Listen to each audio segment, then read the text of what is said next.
عورتیں ان باتوں کی پرواہ نہیں کرتی.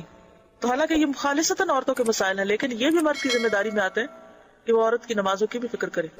اتنی فکر مردوں کو معلوم ہونی چاہیے اور وہ پوچھیں بھی کہ کیا ہو رہا ہے. اس کا ایک فائدہ یہ بھی ہے نا کہ پھر مرد کو عورت کے معاملات سے باخبر رہنا پڑے گا، وہ اس سے لاپرواہ اور بے پرواہ نہیں ہو سکتا. 8ویں یہ کہ اگر اس کی بیویاں ایک سے زیادہ ہو تو ان میں عدل و انصاف کرے. رات گزارنے اور خرچ دینے میں برابری ہے، نہ کہ محبت کرنے میں، کیونکہ یہ اس کے اختیار میں نہیں ہے. پھر اگر سفر پر جائے اور چاہے کہ کسی بیوی کو ساتھ لے جائے تو ان میں قرہ ڈالے، یعنی ٹاس کرے، جس کے نام پر نکلے اس کو ساتھ لے جائے، کیونکہ نبی صلی اللہ علیہ وسلم کا طریقہ یہی تھا. 9ویں مخالفت ہے.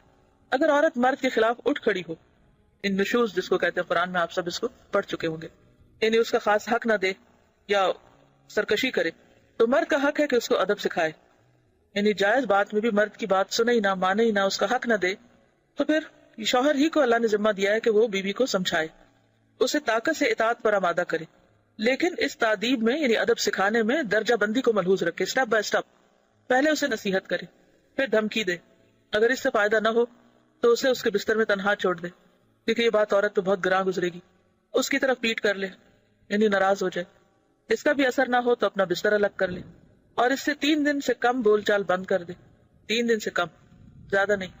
پھر اگر اس سے بھی فائدہ نہ ہو تو اسے مارے، لیکن سخت نہ مارے، اور وہ یہ ہے کہ اس کا جسم خون آلود نہ ہو اور اس کے چہرے پر بھی نہ مارے.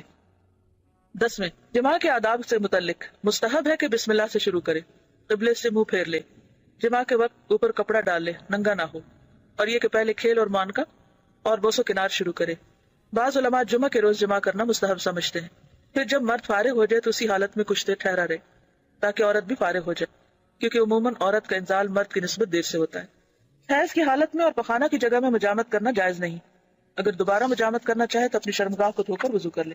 جنابت کی حالت میں بال نہ منڈائے، ناخن نہ کٹائے اور خون نہ نکلوائے، یعنی وہ جو پچنے لگواتے ہیں نا. عزل کرنا انزال کے وقت اپنی شرمگاہ کو باہر نکال کر منی گرا دینا جائز لیکن مکروہ ہے. 11ویں ولادت کے آداب ہیں اور وہ 6 ہیں. پہلا یہ کہ لڑکے کی پیدائش پر زیادہ خوش اور لڑکی کی پیدائش پر غمگین نہ ہو، کیونکہ اسے معلوم نہیں کہ لڑکے میں بھلائی ہے یا لڑکی میں. یعنی کہ بچوں کی پیدائش میں بھی انصاف سے کام ہے. عام طور پر لوگ لڑکے کی پیدائش میں زیادہ خوش ہوتے ہیں اور لڑکی کی پیدائش پر غمگین ہوتے ہیں، جیسے کہ قرآن پاک میں بھی بات کی گئی. دور جاہلیت میں خاص طور پر ایسا ہوتا تھا، وَإِذَا بُشِّرَ أَحَدُهُمْ بِالْأُنثَىٰ ظَلَّ وَجْهُهُ مُسْوَدًّا وَهُوَ كَظِيمٌ يَتَوَارَىٰ مِنَ الْقَوْمِ مِنْ سُوءِ مَا بُشِّرَ بِهِ أَيُمْسِكُهُ عَلَىٰ هُونٍ أَمْ يَدُسُّهُ فِي التُّرَابِ أَلَا سَاءَ مَا يَحْكُمُونَ. کہ جب ان میں سے کسی کو بیٹی کی پیدائش کی خوشخبری دی جاتی ہے تو وہ غم کے گھونٹ پینے لگتا ہے، اس کا چہرہ سیاہ ہو جاتا ہے، سوچتا ہے کہ کیا اس کو ذلت کے ساتھ لیے رکھے یا مٹی میں دبا دے. کتنا برا ہے فیصلہ جو وہ کرتے ہیں.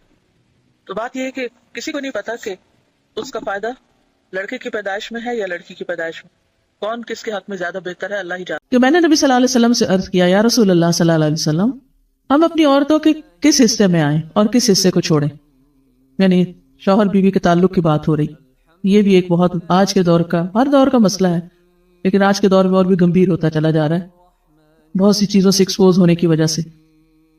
تو کیا جائز حد ہے اور کیا نہیں ہے؟ فزیکل ریلیشن شپ کے لیے کس حصے کو استعمال کیا جا سکتا ہے، کس کو نہیں، یہ سوال. تو اس پر آپ صلی اللہ علیہ وسلم نے فرمایا، تمہاری بیوی تمہارا کھیت ہے، تم اپنے کھیت میں جہاں سے چاہو آؤ. جہاں سے چاہو آؤ کا مطلب کیا ہے کہ جہاں سے کلٹیویشن ہو سکتی، یعنی کہ کھیت کے تعلق سے کیا بتایا، نساؤکم حرث لکم فأتوا حرثکم انا شئتم. انا شئتم کا مطلب، انا جو ہے ظرف زمان و مکان دونوں کے لیے آتا ہے، کہ جانے کا کوئی خاص وقت مقرر نہیں کہ یہ دن ہے یا رات ہے، ایسی کوئی پابندی شریعت نے نہیں رکھی. اور اسی طرح جب کھیت کہہ کے بیوی کو بتایا گیا تو اس میں اس کی یعنی کہ اس کی قدر و قیمت اور اس کی حفاظت اور اس کی سرسبزی اور خوشحالی اور وہ ساری چیزیں اپنی جگہ ہیں. پلس یہ بہت ہی حکمت کی بات ہے کہ کھیت میں کچھ اگ جب ہی سکتا ہے جب اس میں بیج ڈالا جائے. تو اب شوہر بیوی کے ساتھ کیسا تعلق قائم کرے کہ اولاد پیدا ہو سکے؟ وہ اورل سیکس سے تو نہیں ہو سکتا، وہ اینل سیکس سے بھی نہیں ہو سکتا. obviously understood ہے کہ انا کا مطلب یہاں کیا ہے، ٹھیک ہے نا؟ یعنی یہ وہ باتیں کہ جن کو بہت لفظوں کو کھول کھول کے نہیں بولا جا سکتا، لیکن اٹس انڈرسٹوڈ. تو آپ نے کہا جہاں سے چاہو، یعنی کوئی رکاوٹ نہیں، ممانعت نہیں. اس کا یہ مطلب نہیں کہ ناجائز حدود فلان کے کہو کہ اس کی بھی ممانعت نہیں. البتہ جب تم کھاؤ تو اسے کھلاؤ، یہ نہیں کہ شوہر خود آؤٹنگ ڈائننگ کے لیے چلا جائے اور بیوی کو کہے کہ بس گھر میں پکا لو اپنے لیے اور کھا لو، خود صرف دوستوں کے ساتھ رہے. دس از ناٹ رائٹ. بیوی کو بھی لے کے جائیں اور ساس بھی بہو کو جانے دے. جب تم کھاؤ تو اسے بھی کھلاؤ، جب پہناؤ تو اسے بھی پہناؤ. کا مطلب یہ ہے کہ عید آئی ہے، اپنے لیے سوٹ لے رہے ہو تو بیوی کو بھی کچھ لے کے دو. یہ ہے ایکوالٹی ایک طرح سے. اس کے چہرے پہ نہ مارو، اسے گالیاں مت دو، ابیوز نہیں کر سکتے. اور اسے قطع تعلق کی اگر کرو، یعنی ویسے تو نہ کرو لیکن اگر کرو تو گھر کی حد تک رکھو. کک آؤٹ نہیں کرو، گھر سے باہر نہیں پھینکو، گھر سے نہیں نکالو. کیونکہ بعض شوہر کہتے ہیں نا، فون پہ کہہ دیتے ہیں گھر چلی جاؤ ماں باپ کے، میں تب گھر میں داخل ہوں گا، آؤں گا ہی نہیں. یہ غلط ہے، ایسے نہیں کرنا چاہیے. اور یہ کیسے مناسب، یہ کیسے ہو سکتا ہے کہ تم اس کے ساتھ یہ سلوک کرو جبکہ تم ایک دوسرے کے پاس حلال طریقے سے آتے ہو؟ یعنی تمہارا ایک جائز تعلق ہے اور پھر تم اس تعلق کو اس طرح خراب کرو. تو بیوی کو مارنے سے متعلق جو قرآن اور حدیث کی روشنی میں جو حکم ہے وہ سامنے. پھر اسی طرح غلام کو مارنے کی ممانعت، نوکر کو، غلام کو، اس کو بھی نہیں مارنا چاہیے. ابو مسعود بدری سے روایت ہے کہ میں اپنے غلام کو کوڑے کے ساتھ مار رہا تھا کہ میں نے اپنے پیچھے سے آواز سنی، اے ابو مسعود جان لو، اور میں غصے کی وجہ سے آواز سمجھ نہ سکا. یعنی ایسے مار رہا تھا کہ مجھے نہیں سمجھ آئی کہ کس نے پکارا مجھے. جب وہ میرے قریب ہوئے تو وہ رسول اللہ صلی اللہ علیہ وسلم تھے اور آپ فرما رہے تھے جان لو ابو مسعود، جان لو ابو مسعود. کہتے ہیں میں نے اپنے ہاتھ سے کوڑا پھینک دیا تو آپ نے فرمایا جان لو ابو مسعود. یعنی آپ بار بار فرما رہے تھے اللہ تم پر زیادہ قدرت رکھتا ہے تمہاری اس غلام پر قدرت سے. یعنی جتنا تم اس غلام پہ قدرت رکھتے ہو اللہ اس سے زیادہ تم پہ قدرت رکھتا ہے، یعنی تمہیں مارے گا. کہتے ہیں کہ میں نے عرض کیا اے اللہ کے رسول صلی اللہ علیہ وسلم میں اس کے بعد کبھی غلام کو نہیں ماروں گا. اور بعض روایت میں آتا ہے کہ انہوں نے آزاد کر دیا. ابو عمر زازان سے روایت ہے، کہتے ہیں کہ ہم لوگ ابن عمر کے پاس تھے، انہوں نے اپنے غلام کو بلایا جسے انہوں نے مارا تھا. انہوں نے اس کی پیٹھ کھول کر دیکھی، کہا کیا تمہیں تکلیف ہو رہی ہے؟ اس نے کہا نہیں. اس کے بعد ابن عمر نے غلام کو آزاد کر دیا اور ایک تنکا زمین سے اٹھایا اور کہا کہ مجھے اس کا اتنا بھی اجر نہیں ملے گا جتنا اس تنکے کا وزن ہے. میں نے کہا ابو عبد الرحمن آپ ایسے کیوں کہہ رہے ہیں؟ انہوں نے کہا کہ میں نے رسول اللہ صلی اللہ علیہ وسلم کو فرماتے ہوئے سنا جو شخص اپنے غلام کو بے قصور یعنی حد شرعی کے علاوہ مارے یا اس کے چہرے پہ تمانچہ مارے تو اس کا کفارہ ہی کہ اسے آزاد کر دی. کفارہ ہے، اس آزادی کا ثواب کوئی نہیں تنکے برابر بھی. یعنی بعض کا تم سمجھتے ہیں بڑی نیکی کی لیکن اس میں تو چھوٹ بھی جائے تو وہ بھی بہت بڑی بات. صحابہ کرام جو تھے وہ خاص طور پر اس سے محتاط رہتے اور غلاموں سے درگزر کرتے تھے. ابو لیلہ کہتے ہیں کہ سلمان رضی اللہ عنہ نکلے، وہ اپنی سواری کو چارہ کھلاتے تھے تو وہ ہودے سے گرتا رہتا.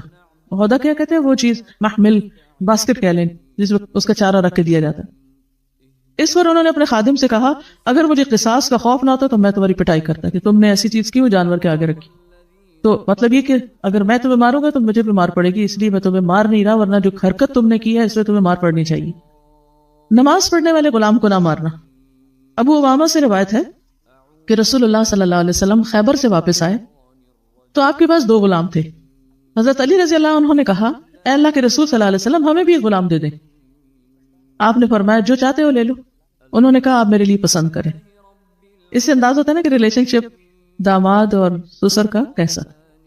آپ صلی اللہ علیہ وسلم نے فرمایا یہ لے لو، اس کو مارنا نہیں کیونکہ میں نے خیبر سے واپس آتے ہوئے اسے نماز پڑھتے دیکھا ہے اور مجھے نمازیوں کو مارنے سے منع کیا گیا ہے. آپ صلی اللہ علیہ وسلم نے دوسرا غلام ابو ذر کو دے دیا اور اس کے ساتھ خیر و بھلائی اور حسن سلوک کرنے کا حکم دیا. پھر ایک دن پوچھا ابو ذر میں نے جو تمہیں غلام دیا تھا اس کا کیا حال ہے؟ انہوں نے کہا آپ نے مجھے اس کے ساتھ خیر و بھلائی کرنے کا حکم دیا تھا تو میں نے اسے آزاد کر دیا. کہ میں وہ خیر و بھلائی کر نہیں سکوں گا تو بہتر ہے کہ میں. قرآن پاک میں آتا ہے وَمِنْ آيَاتِهِ أَنْ خَلَقَ لَكُم مِّنْ أَنفُسِكُمْ أَزْوَاجًا لِتَسْكُنُوا إِلَيْهَا وَجَعَلَ بَيْنَكُم مَّوَدَّةً وَرَحْمَةً إِنَّ فِي ذَلِكَ لَآيَاتٍ لِقَوْمٍ يَتَفَكَّرُونَ. اس کی قدرت کی نشانیوں میں سے ایک نشانی یہ ہے کہ اس نے تمہارے لیے تمہارے ہی جنس کی عورتیں پیدا کی تاکہ ان کی طرف مائل ہو کر سکون حاصل کرو اور تم میں محبت اور مہربانی پیدا کی. بلا شبہ اس میں ان لوگوں کے لیے نشانیاں ہیں جو غور و فکر کرتے ہیں. نکاح اسلام کی نظر میں ایک عبادت ہے، نیکی کمانے کا ایک ذریعہ ہے، ایمان مکمل کرنے کا ایک ذریعہ ہے. نبی اکرم صلی اللہ علیہ وسلم نے فرمایا بندہ جب نکاح کر لیتا ہے تو اس کا آدھا دین مکمل ہو جاتا ہے. اب باقی ماندہ آدھے دین کے بارے میں اسے اللہ سے ڈرتے رہنا چاہیے. نبی صلی اللہ علیہ وسلم نے فرمایا دنیا ایک متاع ہے، فائدے کی چیز ہے، پونجی ہے، اور دنیا کی سب سے بہترین متاع نیک بیوی ہے، یعنی دنیا کی سب سے بہترین چیز نیک بیوی۔ ہمارے ہاں عموماً شادیاں جس طریقے پر ہوتی ہیں اس میں وقت کا بھی ضیاع ہوتا ہے، پیسے کا بھی ضیاع ہوتا ہے، اور ایک بھیڑ جمع ہوتی ہے اور بکھر جاتی ہے۔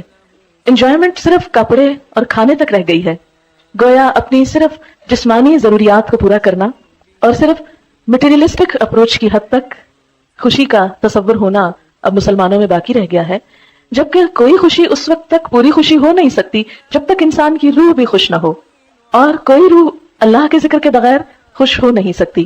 تو اس لیے اس شادی میں اللہ کے ذکر کے ساتھ ساتھ کچھ باتیں بھی نہیں سیکھیں گے انشاءاللہ، یعنی خوشی کا اظہار بھی ہو اور اس کے ساتھ ساتھ اچھی اچھی نصیحتیں بھی ہوں جو دلہن کو اور اس کی بہت سی دوستوں اور سہیلیوں کو بھی کام آئے انشاءاللہ، جو بھی شریک ہونے والے ہیں۔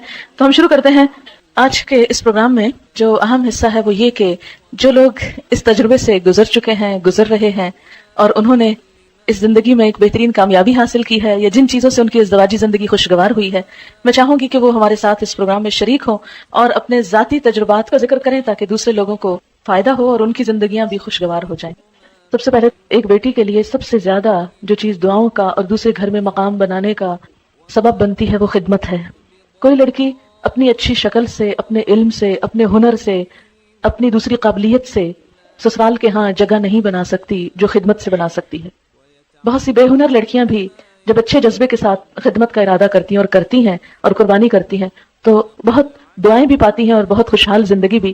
تو یہ خوشحال زندگی کا ایک راز ہے سیکریفائس اور لینے کی بجائے دینے پہ نظر رکھنا۔ نبی اکرم صلی اللہ علیہ وسلم نے فرمایا جب تمہارے پاس کوئی ایسا شخص نکاح کا پیغام بھیجے جس کے دین اور اخلاق سے تم راضی ہو تو اس سے نکاح کرا دو، اگر تم ایسا نہ کرو گے تو زمین میں فتنہ اور بڑا فساد رونما ہوگا۔ حضرت انس رضی اللہ تعالیٰ عنہ کہتے ہیں حضرت ابو طلحہ نے حضرت ام سلیم سے نکاح کیا اور مسلمان ہونا ان کے درمیان مہر قرار پایا۔ حضرت ام سلیم ابو طلحہ سے پہلے مسلمان ہو چکی تھی۔ ابو طلحہ نے ان کے پاس نکاح کا پیغام بھیجا۔ ام سلیم نے جواب میں کہا میں مسلمان ہو چکی ہوں، اگر تم بھی اسلام لے آؤ تو میں نکاح کے لیے راضی ہوں۔ ابو طلحہ نے اسلام قبول کر لیا اور یہی ان کے درمیان مہر تجویز ہوا۔ عموماً ہم ایسی ہی چھوٹی چھوٹی غلطیاں کرتے ہیں اور ہمیں خود بھی پتہ نہیں ہوتا کہ ہم کیا کر رہے ہیں۔ آپ دیکھیں کہ عموماً ڈفرینس آف اوپینین اس لیے نہیں ہوتا کہ ہم ایک دوسرے کو ڈس لائک کر رہے ہوتے ہیں یا ہماری کوئی عداوت ہوتی ہے ایک دوسرے کے ساتھ، وہ چونکہ سیٹ اپ مختلف ہوتا ہے، گھروں کی روٹین مختلف ہوتی ہے، لائف سٹائل مختلف ہوتا ہے، تو قدرتی طور پر جب آپ ایک دھارے سے آئے دوسرا دوسرے سے آئے، جب وہ اکٹھے ہوں گے تو کچھ چیزیں مختلف ہوں گی اور ان میں اختلاف کا پیدا ہونا بالکل نیچرل ہے۔ اگر آپ اپنے آپ کو دوسرے کی جگہ پہ رکھ لیں تو آپ سوچیں اگر میں اس بیک گراؤنڈ سے آتا تو میں بھی ایسا ہی ہوتا، تو اس لیے مجھے دوسرے کو معاف کر دینا۔ کبھی پبلکلی اپنے ہسبینڈ کو کنٹراڈکٹ نہیں کریں، کیونکہ مردوں کی جو انا ہوتی ہے، مردوں کی جو خودداری ہوتی ہے، ان کو جو اللہ نے وَلِلرِّجَالِ عَلَيْهِنَّ دَرَجَةٌ کہ مردوں کے لیے ان عورتوں پر ایک درجہ ہے، وہ جو اتھارٹی والا ہے اس کو چیلنج نہیں کریں کبھی، اس کو چیلنج کر کے خود آپ نقصان اٹھائیں گے، اس کو وہیں رہنے دیں، اس کو برقرار رکھیں، وہ آپ کے فائدے کا بھی ہے۔ اور اگر اس معاملے میں اس نصیحت پر عمل ہو جائے کہ ٹھیک ہے اختلاف بھی ہو گئے، آپس میں محبت سے بھی انسان ایک دوسرے سے جھگڑتا ہے، روٹتا ہے، سب کچھ چلتا ہے، ایک نیچرل لائف کی علامت ہے، لیکن لوگوں کے سامنے نہیں، کیونکہ شوہر اپنی بے عزتی کو ہمیشہ دل میں رکھ لیتے ہیں اور پھر جگہ جگہ انتقام لیتے ہیں اور زندگی تلخ کر دیتے ہیں۔ اس لیے ایک کڑوا